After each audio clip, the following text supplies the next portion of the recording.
142-এ কে কটা পাবে, কারাই বা সরকার গড়বে? কারণ খেলা ঘুরিয়ে দিয়েছে পরিযায়ী শ্রমিকরা।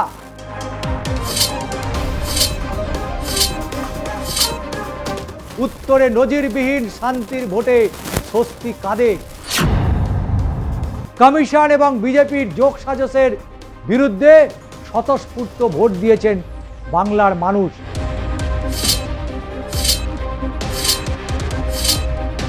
নমস্কার, আমি ষষ্ঠী চট্টোপাধ্যায়। শুরু করছি অ্যাকশন রিয়াকশন। রাজনীতির পারদ চড়েছে। 152টি আসনে নির্বাচন হয়ে গিয়েছে। হাতে রয়েছে 142টি আসন। 142-এ কে কটা পাবে, কারাই বা সরকার গড়বে? কারণ খেলা ঘুরিয়ে দিয়েছে পরিযায়ী শ্রমিকরা। উত্তরে নজিরবিহীন শান্তির ভোটে স্বস্তি কাঁদে। ডোমকল, দিনহাটা, রানীনগর, রতুয়া, চাঁচল, চোপড়া, হরিরামপুর। একটা সময় ভোটের সকালগুলিতে বারুদের গন্ধে ঘুম ভাঙত এই এলাকাগুলি। এবছর কোনো এক জাদুকাঠিতে সবটাই বদলে গেল। কারণ মানুষ এবার যোগ্য জবাব দিয়েছে। 152টি আসনের নির্বাচনে মানুষ জবাব দিয়েছে। মোটামুটিভাবে উত্তরবঙ্গের সার্বিকভাবে ভোটে হিংসা দেখা অভ্যস্ত। এবছর কোনো এক জাদুকাঠিতে সবটা বদলে গেছে। বিধানসভা শেষ কবে এত অবাধ শান্তিপূর্ণ ভোট দেখেছে বাংলা, সেটা অনেকেই মনে করতে পারছেন না। কোথাও কোথাও তো দু একটা বিচ্ছিন্ন হিংসার ঘটনা বাদ দিলে মোটের ওপর ভোট নির্বিঘ্নে এবং শান্তিপূর্ণ। স্বতঃস্ফূর্তভাবে মানুষ সামিল হয়েছেন গণতন্ত্রের এই উৎসবে, যার ফলশ্রুতি 92% ভোট। অবশ্য এটার একটা বড় কারণ এসআইআর। প্রথম ভোটার তালিকায় যত স্বচ্ছ হয়, ভোটের হার তত বেশি হওয়াটা স্বাভাবিক। এতদিন ভোটার তালিকায় 8 থেকে 9% ছিল অস্তিত্বহীন ভোটার, অর্থাৎ ভোট হচ্ছিল 91 থেকে 92% ভোটারের মধ্যে। ফলে বিপুল হারে ভোট পড়লেও চূড়ান্ত সংখ্যাটা তুলনায় কমই দেখাতো। এবার যেহেতু ভোটার তালিকা থেকে ওই বিপুল অস্তিত্বহীন ভোটার কমে গিয়েছে, তাই এমনিতেই ভোটের হার 8 থেকে 10% বেশি দেখাচ্ছে। তাছাড়া এসআইআরের ফলে এবার অনেক ভোটারের মধ্যে একটা আতঙ্ক কাজ করেছে। ভোটারদের একটা বড় অংশ মনে হয়েছে এবার ভোট না দিলে পরবর্তীকালে সমস্যা তৈরি হতে পারে। আর সেই কারণেই, সেই আশঙ্কা থেকেই বহু ভোটার যারা হয়তো এতদিন ভোট দেওয়ার ক্ষেত্রে দোনমনো করতেন, তারাও এবার ভোটের লাইনে দাঁড়িয়ে ভোট দিয়েছেন। ভিন্ন রাজ্য থেকে হাজার হাজার পরিযায়ী শ্রমিক ভোটাধিকার প্রয়োগ করতে এসেছেন স্রেফ এই আশঙ্কা থেকেই। বিগত নির্বাচনে এই ছবিটা দেখা যায়নি। 2008 সালে পঞ্চায়েত নির্বাচনে স্রেফ ডোমকলে হিংসায় প্রাণ গিয়েছিল 30-এরও বেশি মানুষের। 2018, এমনকি 2023 সালে বহু মানুষ এই ডোমকলে ভোট দিতে পারেনি বলে অভিযোগ উঠেছিল। আর সেখানে এবার উৎসবের আবহে ভোট হয়েছে। নিজের ভোট নিজে দিতে পেরে খুশি ভোটাররাও। শান্তিপূর্ণ ভোটে এই ফসল কে তুলে নিবে? শান্তিপূর্ণ ভোটে এই ম্যাজিক কি করে হলো? এটা কাদের কৃতিত্ব দিতে হয়?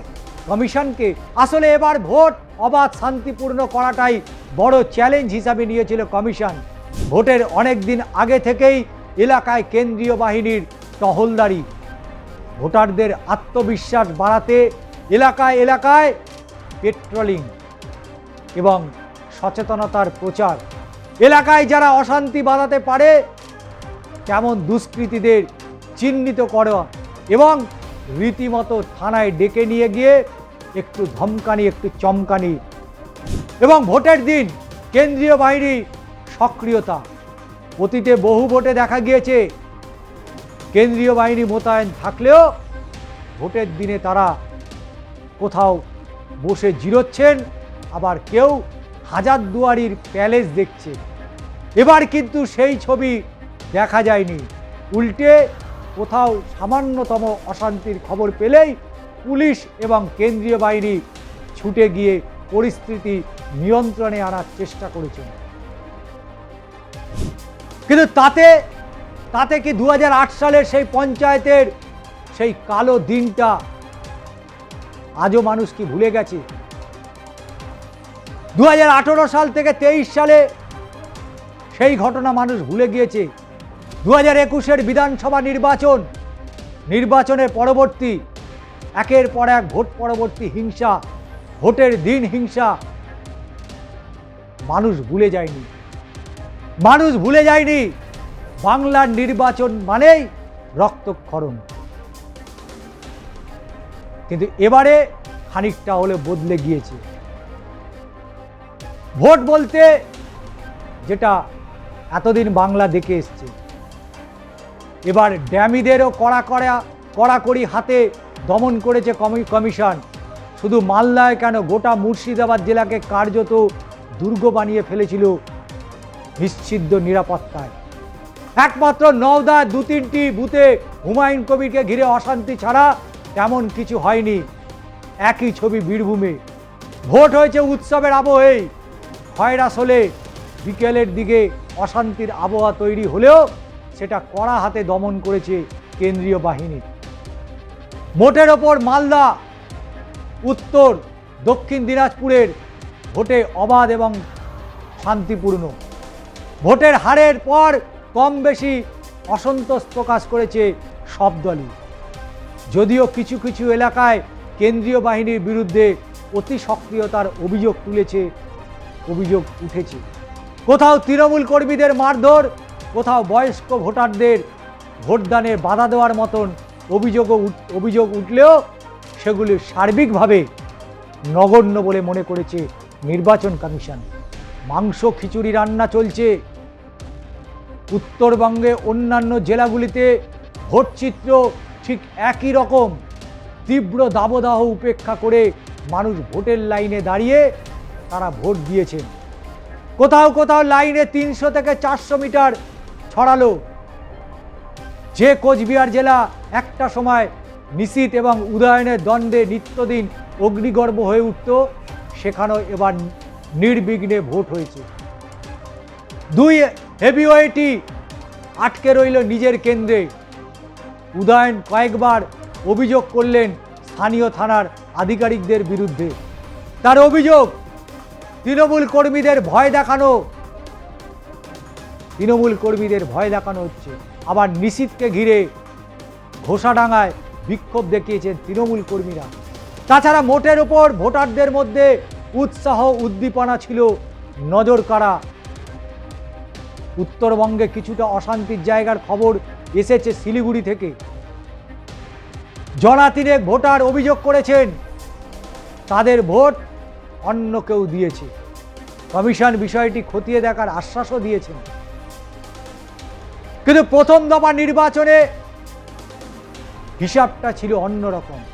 অধিকার রক্ষার লড়াই, বিপুল ভোট পড়া নিয়ে কেউ কেউ আবার দিবা স্বপ্ন দেখছেন।